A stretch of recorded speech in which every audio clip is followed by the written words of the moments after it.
Welcome to this inspiring video featuring the late Jim Rohn. In this video, Jim shares his insights on the 7 skills that brought him the most success in life. He believed that success is not just a matter of luck or talent, but rather a result of consistent efforts, discipline, and the acquisition of certain skills that can be learned and mastered over time.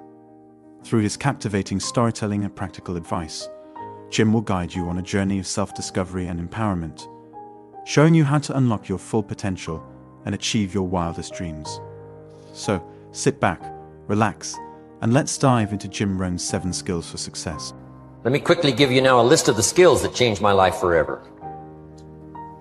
Right, I knew how to milk cows, but it didn't pay well. Here's the first skill I learned that changed my life. Getting a customer. Making a sale. If you share a unique product, talk about its merits, persuade someone that it's the best, they agree to buy, that's the simple art of sales. So we're not talking like high-powered spacecraft technical skills here. It's simply sharing something you've discovered with someone else and doing it well enough to where they agree they would like to participate. Now here's what happened when I learned sales. It multiplied my income by 5. Now it didn't take that much because I wasn't doing that well in farm country, but it did multiply my income by 5. Sales, getting customers, laying that incredible foundation for an entrepreneurial career. So now I've got 2 skills, milking cows and making sales. Here's the next one I learned that changed me forever, and that's recruiting, introducing the business opportunity to new people. Learning how to give a good invitation, learning how to give 2 kinds of presentation, formal and informal. And the third part of recruiting, of course, is following up. Once you start a new life, now you got to take care of it, like a new mother would take care of her baby. You don't start a new life and abandon it. You start a new life and nourish it like a mother and protect it like a father. You got to be both mother and father to a new person. Nourishment, ideas like a mother. Protection, help defend your new life against the encroachment of outside voices that would try to talk them out of it. So you got to be mother and father in this art of recruiting. We call it being a sponsor. And being a sponsor is like being a bridge, helping somebody from darkness to light, from skeptic to faith, from not knowing to knowing, from no confidence in themselves to starting to gain confidence. You're the bridge that helps people from the shadows to the sunlight. It's one of the most exciting positions to occupy in all of network marketing industry, is the bridge, helping people crossing the bridge out from discouragement into recognition. Being this bridge, that's what the recruiting magic is all about. You've got the answers. They've been looking for the answers. You've got the answers, and you help them cross this bridge. You see something in them before they can see it in themselves. You assure them that it's possible to be more than they are, therefore they can earn more than they've got, have more than they possess. This is one of the great arts in the world, and here's what's exciting about this art. It pays big money. Because now you operate a unique philosophy, taught first in the Bible. John Kennedy taught it in his inaugural speech. Zig Ziglar's got one of the best ways to put it. And that's the secret to wealth. The secret to wealth and fortune. First taught in the Bible. Because the question was asked, how can we achieve greatness, great wealth, great power, great influence, great recognition, great self-esteem? How can we achieve greatness? The master teacher was asked. And here was his formula for achieving personal greatness. He said, find a way to serve the many. For service to many leads to greatness. For those that are interested. Some people aren't interested, but for those that are, service to many leads to greatness. Someone says, well, best I can do is just take care of myself, which is okay, but it doesn't lead to greatness. Someone says, I got enough bills of my own, I can't worry about someone else's bills. That's okay, but it doesn't lead to greatness. Greatness is helping people pay their bills, you forget about yours. Because if you help enough people pay theirs, yours disappear. Help people with problems, your problems disappear. The key to greatness, the master teacher taught, is finding a way. Now, a lot of people would like to serve many people, but they don't have a way. And what's exciting about you and your business is you've now got the way. Whether you use it or not, it's up to you. Whether you cash it in or not is up to you. Whether you make a fortune or just a little, that's all up to you. Each person's ambition. It's called the same marketing. The same product. The products are the same for everybody here. The marketing system is the same. The difference is each person's philosophy and each person's individual ambition. But whatever your ambitions are, now you've got the ways and means. And here's what you've got the ways and means to do. Serve as many people as you would like.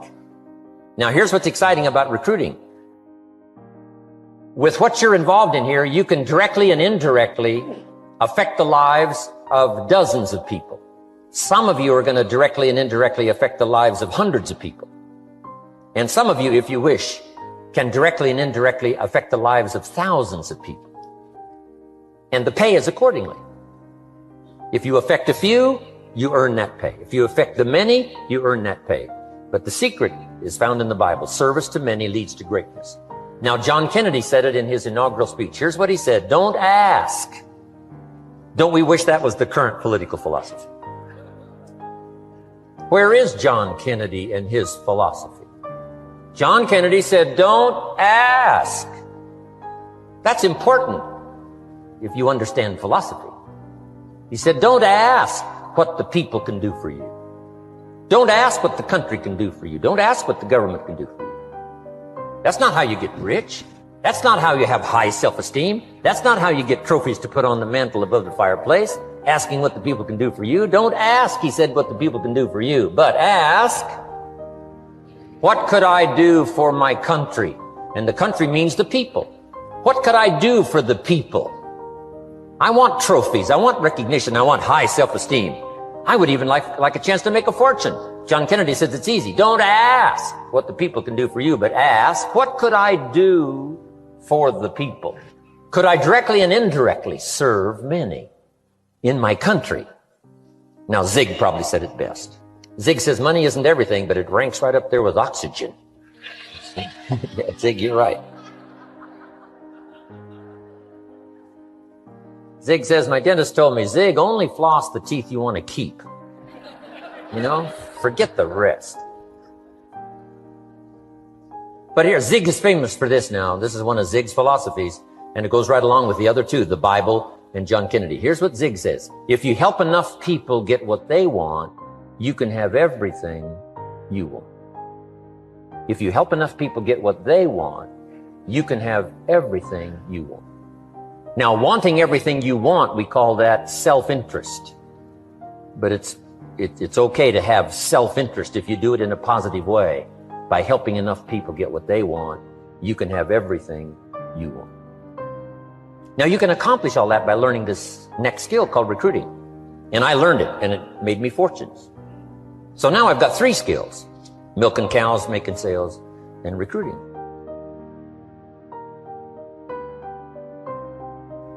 Here's the next skill I learned that paid big money: organizing. Once you got a few, get them to work together, see, and that's magic. Getting people to work together is magic. Now, yes, it's challenging, like having several members of your family. Getting them to work together is challenging, but it's magic.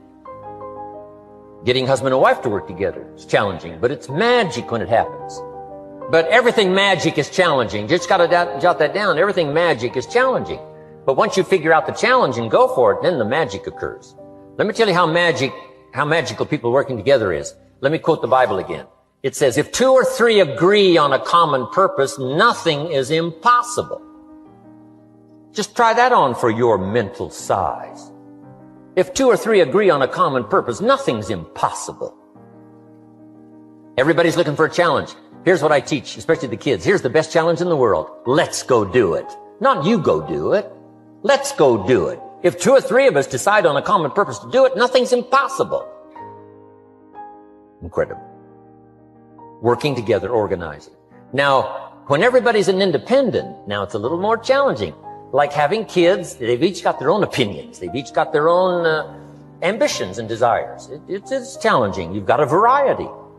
But that's what makes life, the variety. And it is, in your business, it is challenging, getting people to work together. It's like herding cats. You know, sheep are easy, but you got to try cats, herding cats. But if you can possibly get it done, the power is so immense when you get people to work together. Here's one of the powers of working together, shared testimonials. If I've got somebody new and you're there and I'm there, I give them my testimonial, you give your testimonial. Maybe what tips the scales in getting me a new person is not my testimonial, but my partner's testimonial. Somebody I'm working with, their testimonial got them. Shared testimonials are so powerful. That's why working together is okay, is powerful. Now, working by yourself is okay. All this stuff is okay. Everybody needs to know, though, where are the advantages? And these are some of the advantages. I learned to organize, paid big money. Here's what I next learned to do. Promote.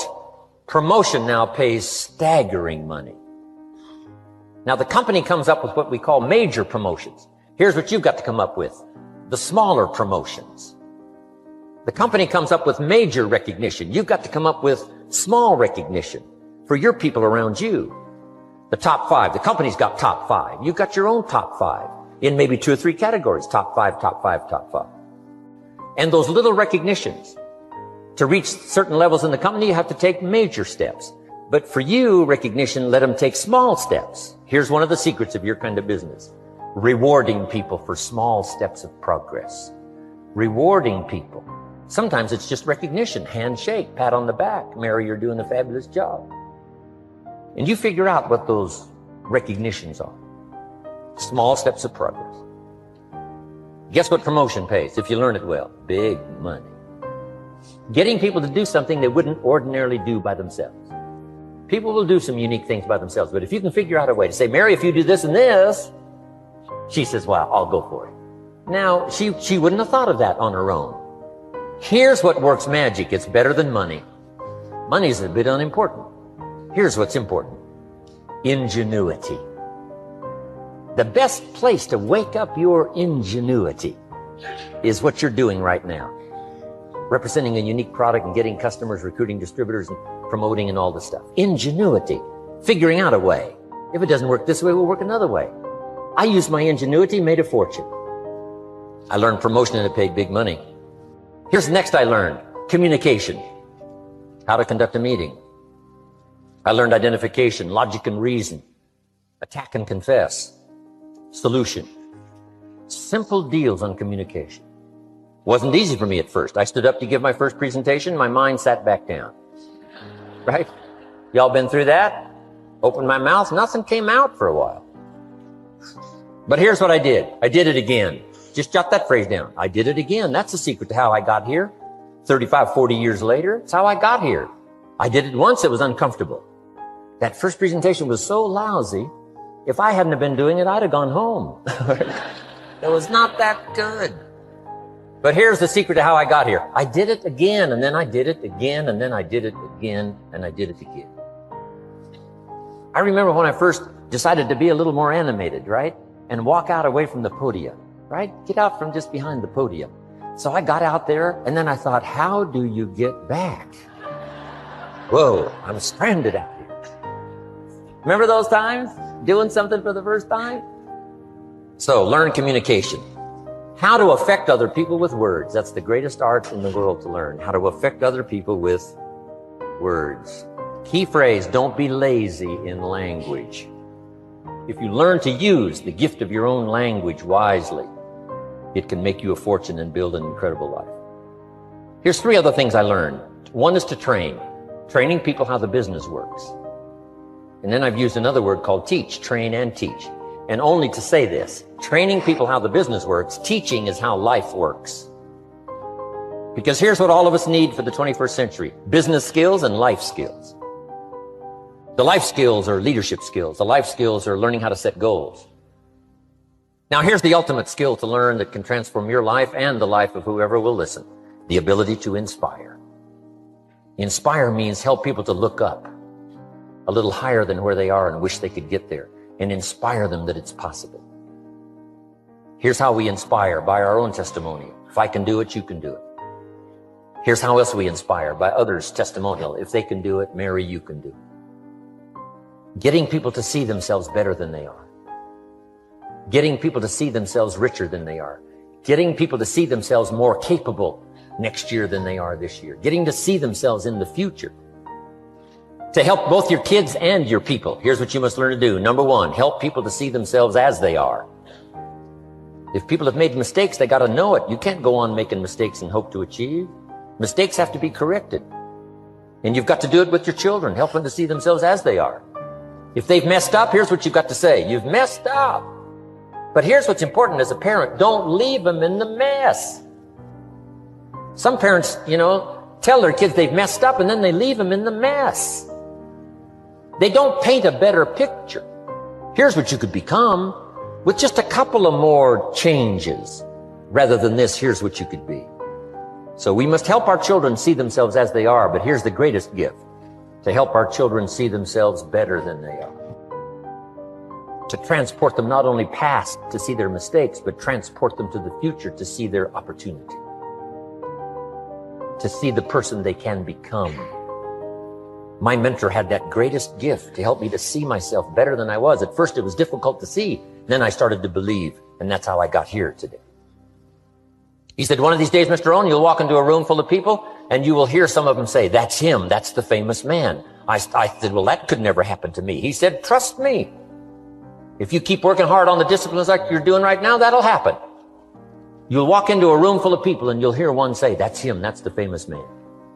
He saw it, and he tried to get me to see it. And now finally it's happened. I think when I walked in here today, I think I heard someone say, that's him, that's the famous man. And if it can happen for me, it can happen for you. Just master these skills to inspire. Here's what else I learned, the skills of building an organization. Learn to work with the people who deserve it, not the people who need it. You must be like life itself. Respond to deserve, not to need. It doesn't say if you need, you will have a harvest. It doesn't say if you need a harvest, you'll have a harvest. It's not what it says. It says if you plant, chances are good you'll have a harvest. If you plant, you will reap. Not if you need, you will reap. So we must be like life itself. Respond to the people who deserve it by planting, by taking the first step. Even God himself says, if you move toward me, I'll move toward you. That's the condition. You move toward me, I'll move toward you, says the Almighty. Now he could also say, you don't move, I don't move. You say, well, that's arbitrary. Well, when you're God, you can set it up that way. Now, learn to work with the people who deserve it, not the people who need it. Now, here's what's the next step. Teach people how to deserve your time. Teach people how to deserve your attention. Teach people how to deserve a phone call. Say, Mary, you just take this one step and I take 2 steps. You take 2 steps, I take 5 steps. You don't step, I don't step. But this isn't hard now. You step, I step. You respond, I respond. You try, I try. You make a call, I back you up. Right? Learn to teach people how to deserve your time and your attention. Next, I learned to work by group more than individual. Here's why. 80% of the people do 20% of the business. So 20% of the people you can work with individual, 80% you have to work with by group. But group is very powerful, less confrontational. Then here's what's important for all of you to learn. You can help 1,000, but you can't carry 3 on your back. You can help 1,000, but you can't carry 3 on your back. And I'm sure all of you have already gotten that experience, even though you've been here a short time. Some people will try to get on your back. That's where we got that expression, get off. That's where we got that. A guy discovered somebody on his back and said, what? I can't carry you, get. Now, if you're like some I see here, 6'4" and you weigh 300 pounds, you might carry one. And if you were really big enough, Kareem Abdul-Jabbar or something, you might carry 2, but you can't carry 3. When babies are born, they were not designed just to be carried. Babies were not born to be carried all their life. Someday you got to try your legs. Someday you got to try your wings. Someday you got to try Even if you fall down, you got to try, because you can't just crawl around all your life. You can't be carried all your life. So as quickly as possible, you can help 1,000, but you can't carry 3. Next, don't expect the pear tree to bear apples. I used to try to change everything. You can hang apples on a pear tree. I'm telling you, it won't help. You can put up a sign, this is an apple tree. Sure enough, come the season, pears. Here's what I learned. You cannot change people, but they can change themselves. You cannot change people, but they can change themselves. Incredible. Capital in your business isn't what matters. Okay, it's not the money that buys you a future. It's your skills that buy you a future. Money and no skills, and I'm telling you, you're still poor. Money and no ambition, where are you? Money and no courage, you're broke. A little bit of money and a whole lot of courage. That's all we need. I'm looking for people when I'm recruiting back in those days, and the money didn't matter. What mattered to me was somebody's willingness, somebody's ingenuity, somebody's willingness to try, right? If they had $1 to invest, that was plenty for me. $1 and some ambition, and I can show you how to get rich, and it'll be one of the classic stories of the company. I go to recruit somebody, they say, I don't have any money. See, I've been looking for you for 6 months. Let me show you how to do it without any money. Because here's the rules of capitalism. Jot this down. You can either buy and sell, or if you're in certain circumstances, you can sell and buy. If you've got ambition. Now, if you haven't got ambition, we can't cure that, and money won't cure lack of ambition. But if you've got $1 and some ambition, I'll show you how to get rich. And even if you don't have $1, I'll show you how to get rich, because you can sell and buy. Somebody says, as soon as the product arrives, I'll sell it. Then you don't understand. You don't understand the magic of fortune if you say, I have to wait till it gets here to sell it. And you probably don't understand the value of your own story. Once I understood that, I knew I was going to be wealthy. That's why right in the beginning, I started giving big tips. I knew I was going to be wealthy. Say, wow, this guy tips like a rich man. Said, that's right, he tips like a rich man. Even in the beginning, I tipped like a rich man, because I knew I was going to be